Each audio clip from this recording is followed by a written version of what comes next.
Israel ও ইরানের মধ্যে যুদ্ধবিরতিতে অসাধারণ ও ঐতিহাসিক ভূমিকা পালনের জন্য মার্কিন প্রেসিডেন্ট ডোনাল্ড ট্রাম্পকে ২০২৫ সালের নোবেল শান্তি পুরস্কারের জন্য মনোনীত করেছেন পাবলিকান আইন প্রণেতা বারি কার্টার। তিনি নোবেল শান্তি পুরস্কার কমিটিকে এ নিয়ে একটি চিঠি লিখেছেন।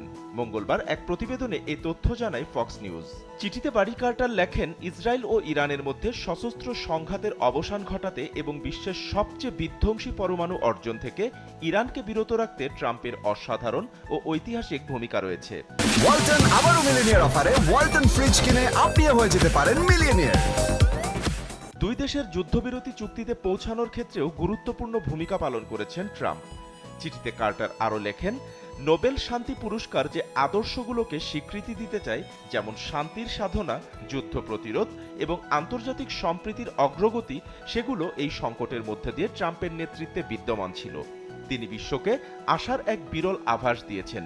এই কারণে আমি সম্মানের সঙ্গে যুক্তরাষ্ট্রের ৪৭তম প্রেসিডেন্ট ডোনাল্ড ট্রাম্পকে নোবেল শান্তি পুরস্কারে বিবেচনা করার জন্য এই মনোনয়ন জমা দিচ্ছি।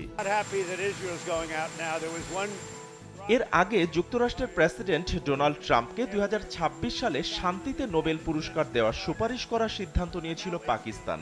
ভারত পাকিস্তান সাম্প্রতিক সংকটে কূটনৈতিক হস্তক্ষেপের মাধ্যমে কার্যকর ও গুরুত্বপূর্ণ নেতৃত্ব দেওয়ার স্বীকৃতি হিসেবে ট্রাম্পের জন্য এই আনুষ্ঠানিক সুপারিশ করার সিদ্ধান্ত নিয়েছে পাকিস্তান সরকার।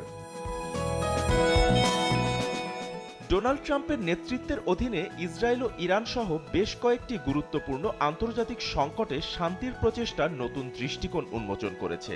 বিশ্ব শান্তির ক্ষেত্রে তার অবদান ও কূটনৈতিক উদ্যোগ আন্তর্জাতিক সম্প্রীতির দিকে এক বিরল পদক্ষেপ হিসেবে চিহ্নিত হচ্ছে।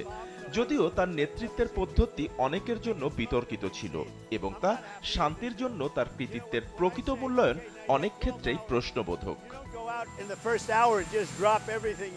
Bappi Khan, SATV digital. But I'm really unhappy if Israel's going out this morning because of one rocket.